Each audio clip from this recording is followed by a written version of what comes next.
ಶ್ರೀ ಗುರುಭ್ಯೋ ನಮಃ ಹರಿ ಓಂ. ಎಲ್ಲರಿಗೂ ನನ್ನ ನಮಸ್ಕಾರಗಳನ್ನು ತಿಳಿಸುತ್ತಾ, ನಿನ್ನೆ ನಡೆದಂಥ ಒಂದು ಪವಾಡವೇನೆಂದರೆ, ನಾವು ಆಕಸ್ಮಿಕವಾಗಿ ಈ ದುರ್ಗಕ್ಕೆ ಬಂದಂಥ ಒಂದು ಸನ್ನಿವೇಶ. ನಾವು ಶಿವಮೊಗ್ಗದಲ್ಲಿ ಶ್ರೀ ಸೂರ್ಯನಾರಾಯಣ ಸ್ವಾಮೀಜಿಯವರ ಆಶೀರ್ವಾದದಿಂದ, ಅವರ ಒಂದು ಆಯುರ್ವೇದದಿಂದ ನನ್ನ ಮಗಳಿಗೆ ತುಂಬ ಕಾಲು ನೋವಿತ್ತು. 6 ತಿಂಗಳ ಹಿಂದೆ ಅವಳಿಗೆ ನಡೀಲಿಕ್ಕೆ ಸಾಧ್ಯ ಆಗ್ತಿರಲಿಲ್ಲ. ಋತುಚಕ್ರದ ಪ್ರಾರಂಭದಿಂದ ಒಂದು 3 ವರ್ಷ ಋತುಚಕ್ರ ನಡೆದಿಲ್ಲ. ಆ ಕಾರಣದಿಂದ 2 ಕಾಲು ಊದ್ಕೊಂಡ್ಬಿಟ್ಟಿತ್ತು. ನನ್ನ ಮಗನಿಗೆ ಬೈಕ್ ಬರ್ತಲ್ಲೇ ಅವ್ನಿಗೆ ನಡೀಲಿಕ್ಕೆ ಸಾಧ್ಯ ಇಲ್ಲ, ಕೈಕಾಲು 2 ಸ್ವಾಧೀನ ಇಲ್ಲ. ಆದರೆ ಒಳ್ಳೆ ಬುದ್ಧಿವಂತ, ನನ್ನ 2 ಮಕ್ಕಳು ಒಳ್ಳೆ ಬುದ್ಧಿವಂತ ಮಕ್ಕಳಿದ್ದಾರೆ.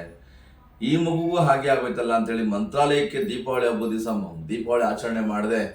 ಮಂತ್ರಾಲಯದಲ್ಲೂ ಕೇಳ್ಕೊಂಡ್ವಿ, ಗುರುಗಳೇ 1 ವೀಲ್ ಚೇರ್ ಬರ್ತಾ ಇದ್ವಿ, 2 ವೀಲ್ ಚೇರ್ ಆಗೋಯ್ತು, ಯಾಕೆ ಈ ಥರ ಆಯಿತು ಗೊತ್ತಾಗ್ತಾ ಇಲ್ಲ ಅಂತ.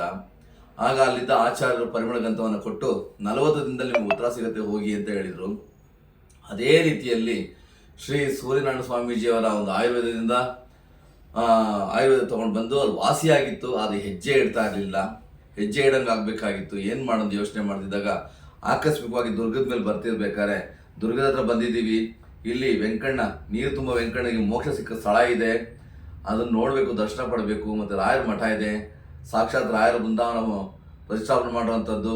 ಮತ್ತು ಅಲ್ಲಿನ ನಮ್ಮ ಹುಲಿರಾಜ ಆಚಾರ್ಯರು ಹೇಳಿದಂತಹ ಪ್ರಾಣದೇವರ ಬಗ್ಗೆ, ಪಾಂಡವರೇ ಇದ್ದಂಥ ಒಂದು ಪ್ರತಿಷ್ಠಾಪನೆ ಮಾಡಿದಂಥ ಪ್ರಾಣದೇವರ ಒಂದು ದರ್ಶನ ಪಡೆಯುವಂಥ ಭಾಗ್ಯ ಸಿಕ್ತು. ಅಲ್ಲಿ ಈಕೆ ತಾಯಿ ಹೇಳಿದ್ಲು, ಅಮ್ಮ ಇಲ್ಲಿ ಶಕ್ತಿ ಇದೆ, ಒಂದು ಪ್ರದಕ್ಷಿಣೆ ಮಾಡು, ನೋಡೋಣ ನಿನ್ನ ಕಾಲು ವಾಸಿ ಆಗ್ಬೋದು ಅಂತ ಹೇಳಿದಾಗ ಆ ಮಗು 1 ಪ್ರದಕ್ಷಿಣೆ ಮಾಡ್ಲಿಕ್ಕೆ ಹೋಗಿ 3 ಪ್ರದಕ್ಷಿಣೆ ಹಾಕಿ ಒಂದಿಷ್ಟು ಕಾಲು ನೋವಿಲ್ದಂಗೆ, ಯಾವುದೇ ವಾಂತಿನೂ ಆಗದಿರಂಗೆ 4 ಹೆಜ್ಜೆ ಇಟ್ಟು ಸಾಕು ವಾಂತಿ ಆಗ್ಬಿಡ್ತಾ ಇತ್ತು.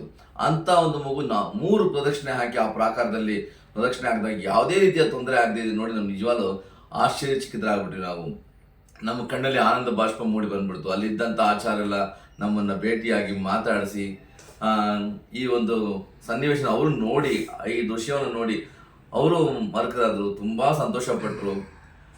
ಇದನ್ನು ಪ್ರಚಾರಿಸಿದ್ದೆ ನಮ್ಮ ರಾಯರ ಮಠದ ಎಲ್ಲ ಆಚಾರ್ಯರು. ನಿಜವಾಗ್ಲೂ ಅವ್ರಿಗೆ ಅನಂತ ಧನ್ಯವಾದಗಳನ್ನು ಅರ್ಪಿಸ್ತೇವೆ. ಇವತ್ತು ನನ್ನ ಮಗಳು 2 ಹೆಜ್ಜೆ ಇಡ್ತಿದ್ದಾಳೆ. ಈ ಮನೆ ಚಿಕ್ಕ ಮನೆ, ಇಲ್ಲಿ ವೀಲ್ ಚೇರ್ ಇಡೋಕ್ಕಾಗಲ್ಲ, ಹಾಗಾಗಿ ನಾವೇ ಎತ್ಕೊಂಡು ತಿರುಗಾಡ್ತೀವಿ. ಈಗ 4 ಹೆಜ್ಜೆ ಇಟ್ಟು ನಡೀತಾಳೆ.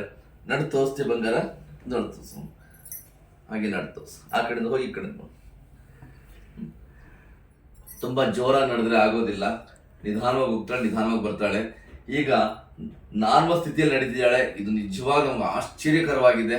ಅವಳು ಕುಂಟ್ಕೊಂಡು ನಡೀತಾ ಇದ್ದು, ಕುಂಟೋದೂ ಇಲ್ಲ, ಈಗ ಅಷ್ಟು ನಾರ್ಮಲ್ ನಡೀತಾ ಇದ್ದಾಳೆ. ತುಂಬ ಸಂತೋಷ ಆಗಿದೆ. ಇದು ರಾಯರ ಒಂದು ಅನುಗ್ರಹ ಮತ್ತು ನಮ್ಮೆಲ್ಲ ಆತ್ಮೀಯರ ಆಶೀರ್ವಾದ, ನಮ್ಮ ಹಿತೈಷಿಗಳ ಆಶೀರ್ವಾದ. ಇದೇ ರೀತಿಯಲ್ಲಿ ಈ 2 ಮಕ್ಕಳೊಂದಿಗೆ ಕಲ್ಪವೃಕ್ಷ ವಿಶೇಷ ಚೇತನ ಮಕ್ಕಳ ಶಾಲೆ ಅಂತ ಪ್ರಾರಂಭ ಮಾಡಿ 7 ವರ್ಷ ಆಗಿದೆ. ಈಗ 8ನೇ ವರ್ಷ ನಡೀತಾ ಇದೆ. ಈ 8 ವರ್ಷದಲ್ಲಿ 8 ಮಕ್ಕಳನ್ನ ನಾರ್ಮಲ್ ಸ್ಟೇಜ್ಗೆ ತರುವಂಥ ವ್ಯವಸ್ಥೆ ನನ್ನ ಶ್ರೀಮತಿಯ ಕಡೆಯಿಂದ ಆಗಿದೆ. ನನ್ನ ಶ್ರೀಮತಿಗೆ ರಾಯರು ಕೊಟ್ಟಂಥ ಕೈಗುಣ, ಆ ಒಂದು ವರ ನಿಜವಾಗ್ಲೂ ಆಶ್ಚರ್ಯವಾಗುತ್ತೆ. ಆಕೆ ಮುಟ್ಟಿದಂಥ ಮಕ್ಕಳೆಲ್ಲ ಇಂಪ್ರೂವ್ಮೆಂಟ್ ಆಗಿದ್ದಾರೆ. ಎಲ್ಲ ಪೋಷಕರು ಬಂದಂಥ ತುಂಬ ಸಂತೋಷವನ್ನು ಪಟ್ಟಿದ್ದಾರೆ. ನಮ್ಮ ಶಾಲೆಯಲ್ಲಿ 11 ಜನ ಸ್ಟಾಫ್ ಇದ್ದಾರೆ, 35 ಮಕ್ಕಳಿದ್ದಾರೆ. ಸೊ ನಮಗೆ ಇದೇ ಒಂದು ದೊಡ್ಡ ಭಾಗ್ಯ, ಇದೇ ರಾಯರ ಸೇವೆ ಅಂತ ಆ ಪುಟ್ಟ ಮಂತ್ರಾಲಯದಲ್ಲಿ ನಾವು ಸೇವೆ ಮಾಡೋ ಭಾಗ್ಯ ಸಿಕ್ಕಿದೆ. ನಾವು ಬದುಕೋದೇ ಬೇಡ ಅನ್ನೋಂಥ ಸ್ಥಿತಿ ಇದ್ದಾಗ ಈ ಶಾಲೆ ಮಾಡಬೇಕು ಅಂತ ಒಂದು ಮನಸ್ಸಲ್ಲಿ ಮೂಡಿ ಬಂದು ಆ ರಾಯರೇ ಕರುಣಿಸಿದಂಥ ಅನುಗ್ರಹ ಇದು. ಶ್ರೀ ಗುರು ರಾಘವೇಂದ್ರ ಟ್ರಸ್ಟ್ ಕಲ್ಪವೃಕ್ಷ ವಿಶೇಷ ಚೇತನ ಮಕ್ಕಳ ಶಾಲೆ, ಇಂಗ್ಲೀಷ್ನಲ್ಲಿ ಕಲ್ಪವೃಕ್ಷ children with special need school ಅಂತ. ತಾವು ಗೂಗಲ್ ಸಹ ಕಲ್ಪವೃಕ್ಷ special need school Vidyanagar Bangalore ಅಂತ ಹಾಕಿದ್ರೆ ನಮ್ಮ ವೆಬ್ಸೈಟ್ ಸಮೇತ ನಮ್ಮೆಲ್ಲರ ಮಾಹಿತಿ ಸಿಗುತ್ತೆ. ಖಂಡಿತ ತಾವೆಲ್ಲರೂ ಆಶೀರ್ವಾದ ಮಾಡಬೇಕು ಅಂತ ಈ ಮೂಲಕ ತಮ್ಮಲ್ಲಿ ಕೇಳ್ಕೊಳ್ತಾ ಇದ್ದೀವಿ. ಅನಂತ ಧನ್ಯವಾದಗಳನ್ನು ಅರ್ಪಿಸ್ತಾ ಇದ್ದೀನಿ. ಧನ್ಯವಾದಗಳು.